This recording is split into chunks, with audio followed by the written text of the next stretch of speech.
প্রিয় শিক্ষার্থীবৃন্দ, আজ আমি তোমাদের গুণ অঙ্ক করার ক্ষেত্রে একটি গুরুত্বপূর্ণ বিষয় দেখাবো। আমরা সবাই মোটামুটি গুণ অঙ্ক পারি, কিন্তু গুণ অঙ্ক করার সময় যেমন একবার গুণ করলে একটা শূন্য হয়, দুইবার গুণ করলে দুইটা শূন্য হয়, তিনবার গুণ করলে তিনটা শূন্য হয়। এই যে ধাপে ধাপে যে শূন্যগুলো আসে, শূন্যগুলো আসলে কোথা থেকে আসে এটা আমরা আসলে সঠিকভাবে জানি না। আমরা আজকে দেখব যে গুণ করার সময় ধাপে ধাপে কিভাবে শূন্যগুলো আসে। আমরা 327 কে 132 দিয়ে গুণ করব। আমরা গুণ অঙ্ক করার সময় আমরা জানি যে সংখ্যাকে গুণ করা হয় তাকে বলে গুণ্য, যে সংখ্যা দ্বারা গুণ করা হয় তাকে বলে গুণক। এখানে গুণ্য হচ্ছে 327, গুণক হচ্ছে 132। এই গুণ অঙ্ক করার সময় আমরা গুণকের অঙ্কগুলোর স্থানীয় মান দেখব। এখানে 132 আছে, এখানে 2 এর স্থানীয় মান হচ্ছে 2 একক। যেমন আমরা এই যে এখানে 132টা লিখছি, 132 এর মধ্যে কি আছে? 100 আছে, 30 আছে, 2 আছে। এই তিনটা সংখ্যা যদি আমরা যোগ দেই তাহলে আমাদের হয় 132। তার মানে এখানে হচ্ছে 2 এর স্থানীয় মান হচ্ছে 2 একক সমান 2, 3 এর স্থানীয় মান 3 দশক সমান 30, 1 এর স্থানীয় মান 1 শতক সমান 100। তাহলে 327 কে আমরা প্রথমে 2 একক দিয়ে গুণ করব। 327 কে যদি আমরা 2 একক দিয়ে গুণ করি তাহলে কি হয় দেখি।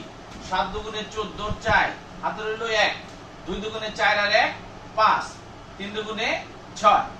এখন মানে আগের নিয়মে আমরা কি বলি যে যেহেতু একবার গুণ দিছি এই জন্য আমাদের একটা শূন্য হবে। আসলে কিন্তু তা না। এই জায়গায় আমরা প্রথমে 2 একক দিয়ে গুণ করছি, 654 হয়েছে। এখন আমরা একক দশক, এখন আমরা 3 দশক দিয়ে গুণ দিতেছি, তার মানে 30 দিয়ে গুণ দিতেছি। 30 দিয়ে গুণ করলে এই 30 এর শূন্যটা আমাদের এখানে বসে গেল। এখন আমরা 3 দিয়ে গুণ করব। 3 7 21 এর 1 হাতে রইল 2, 3 দুগুণে 6 আর 2 8, 3 3 একা 9।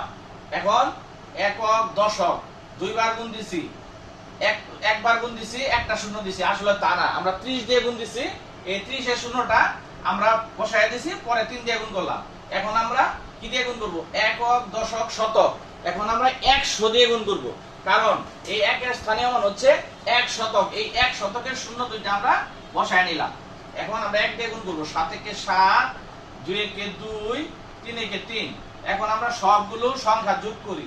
এখানে হচ্ছে 4, 5 আর 1 হচ্ছে 6, 7 7 আর 8 15, 15 আর 6 21 এর 1 হাতে রইল 2, 2 2 4 আর 9 13 আর 3 হাতে রইল 1, 3 আর 1 4।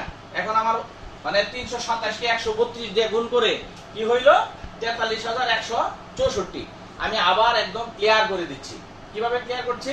এখানে আমি বলছিলাম 327 কে 2 দিয়ে 2 একক দিয়ে গুণ করছি। এই যে 327 কে 2 দিয়ে গুণ করলাম, 654 হইছে। এরপরে 327 কে আমি 30 দিয়ে গুণ করছি, এই যে দেখাই দিছি। 327 কে 30 দিয়ে গুণ করলে 9810 হয়। এই জায়গায় আমার 9810ই হইছে। এরপরে আমরা 327 কে 100 দিয়ে গুণ করতেছি। 327 কে 100 দিয়ে গুণ করলে কি হয়? 327 কে 327 লিখলাম আর ডানে দুইটা শূন্য বসায় দিলাম, তাহলে 32700 হইছে। তার মানে এখানে আমাদের আমরা নিশ্চিত যে প্রথমে 327 কে আমরা 2 দিয়ে গুণ করছি, 654 হইছে। পরে আমরা 327 কে 30 দিয়ে গুণ করছি, 9810 হইছে। এরপর 327 কে আমরা 100 দিয়ে গুণ করছি, 32700 হইছে। তাহলে আমরা মোটামুটি আজকে নিশ্চিত হলাম যে আমরা যে ধাপে ধাপে শূন্যগুলো পাইতাম এগুলো আসলে আমাদের স্থানীয় মানের জন্য। বিশেষ করে আমিও যখন প্রাইমারি স্কুলে পড়েছি তখন আমরা অঙ্কটা এই নিয়মে করতাম। কিভাবে? প্রথমে 2 দিয়ে গুণ করছি, 2 দিয়ে গুণ করে একটা ক্রস চিহ্ন দিছি, যেহেতু একবার গুণ দিছি এই জন্য একটা ক্রস। পরে এই দ্বিতীয়বার একবার গুণ দেওয়ার পরে একটা ক্রস হইছে। পরে দ্বিতীয়বার যখন গুণ দিছি, গুণ দেওয়ার পরে পরে দুইটা ক্রস দিছি, দুইটা ক্রস দিয়ে পরে এই 1 দিয়ে গুণ দেওয়া হয়েছে। তার মানে আমরা মোটামুটি আগে যে ছোটবেলায় যে অঙ্ক করতাম এগুলো মোটামুটি একদম বাদ। এখন থেকে আমরা এখন শূন্যর প্রয়োগ আছে, শূন্য দিয়ে করে আমরা এই নিয়মে অঙ্কটা করব। আর আমরা মোটামুটি জেনেই গেলাম যে আসলে আমাদের শূন্যগুলো কিভাবে আসে। ধন্যবাদ সবাইকে।